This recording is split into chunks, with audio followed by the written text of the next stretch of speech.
كلا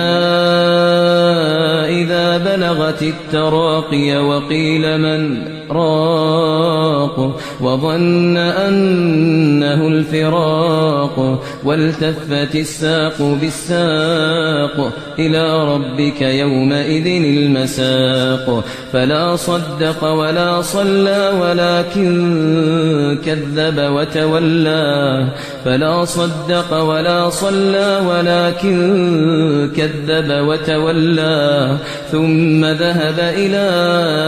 أهله يتمطى أولى لك فأولى ثم أولى لك فأولى أيحسب الإنسان أن